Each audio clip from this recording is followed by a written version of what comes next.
दोस्तों, आज का हमारा सबसे इंपॉर्टेंट चैप्टर है जनसंचार, अभिव्यक्ति और माध्यम। अपने विचारों को किन किन साधन संसाधन से अपन व्यक्त कर सकते हैं। इसका पहला क्वेश्चन है, ब्रेकिंग न्यूज क्या है? जब किसी महत्वपूर्ण खबर को न्यूज चैनल द्वारा कम शब्दों में बताया जाता है तो उसे ब्रेकिंग न्यूज कहते हैं।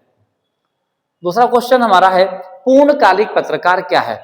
नियमित वेतन पर एक ही अखबार के लिए काम करने वाले पत्रकार को पूर्णकालिक पत्रकार कहते हैं।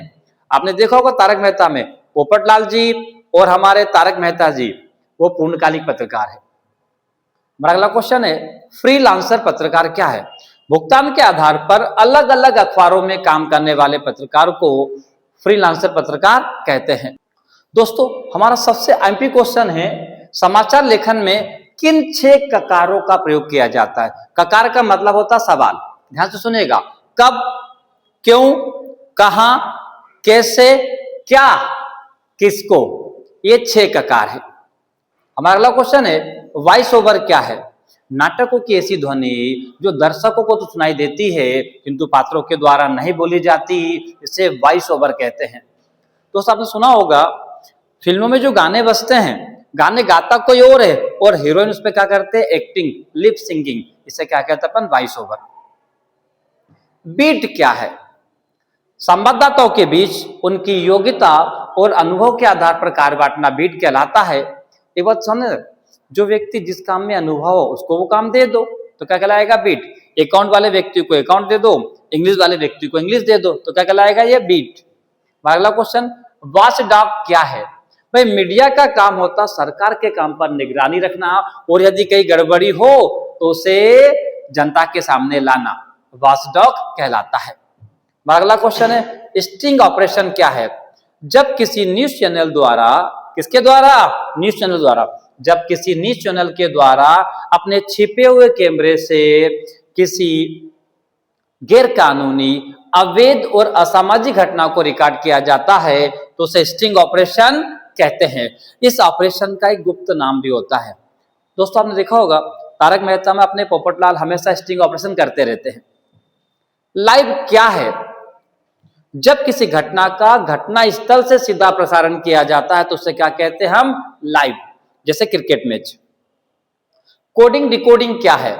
गुप्त भाषा में सूचना व संदेशों को प्राप्त करना या भेजना कोडिंग कहलाता है। डिकोडिंग क्या है?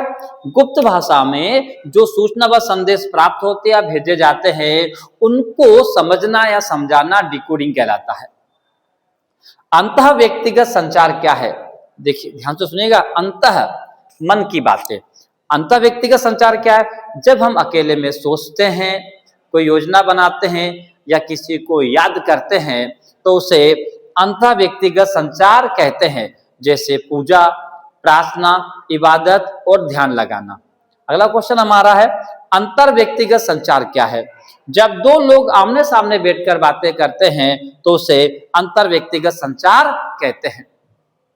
हमारा एमपी क्वेश्चन दोस्तों हमेशा आता, पित पत्रकारिता क्या है?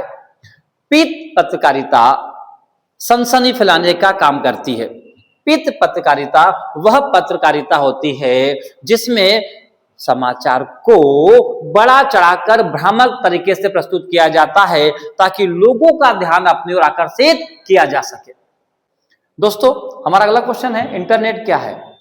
इंटरनेट एक ऐसा साधन है जिसकी सहायता से सूचना व संदेशों को एक स्थान से दूसरे स्थान तक, एक व्यक्ति से दूसरे व्यक्ति तक पहुंचाया जाता है। हमारा अगला क्वेश्चन है, इंटरनेट के लाभ और हानि, हर बार एग्जाम में आता है। नंबर 1, यह सूचना व संदेश का महत्वपूर्ण साधन है, यह शिक्षा व ज्ञान का महत्वपूर्ण साधन है, यह मनोरंजन का सबसे महत्वपूर्ण साधन है, इससे घर बैठे ऑनलाइन शॉपिंग की जा सकती है और सबसे मेन चीज, हम घर बैठे किसी से बातचीत भी कर सकते हैं और उसे आसानी से देख भी सकते हैं। अगला क्वेश्चन इसी में पॉइंट आएगा हमारा, इंटरनेट की हानियां। अब हानि क्या है दोस्तों? नंबर 1, इंटरनेट सबसे महंगा साधन है। नंबर 2, इंटरनेट के कारण बच्चे प्रकृति से दूर हो रहे हैं। पहले हम बगीचे में खेलते थे, चक्का चलाते थे, कंचे खेलते थे, भौरा चलाते थे, आज क्रिकेट, फुटबॉल सबसे क्या हो रहे हैं, दूर। नंबर 2 हो गया 10। नंबर 3, इंटरनेट के कारण अपराध बढ़ रहा है। इंटरनेट के कारण आतंकवाद बढ़ रहा है और इंटरनेट के कारण अश्लीलता बढ़ रही है। हमारा अगला क्वेश्चन है प्रिंट मीडिया के लाभ और हानि। नंबर 1, यह अधिक समय तक सुरक्षित रह सकता है। नंबर 2, इसे हम धीरे धीरे और अनेक बार पढ़ सकते हैं। प्रिंट मीडिया की अब हानि, नंबर 1, यह महंगा साधन है। नंबर 2, इसमें गलती और अशुद्धि होने पर सुधारा नहीं जा सकता।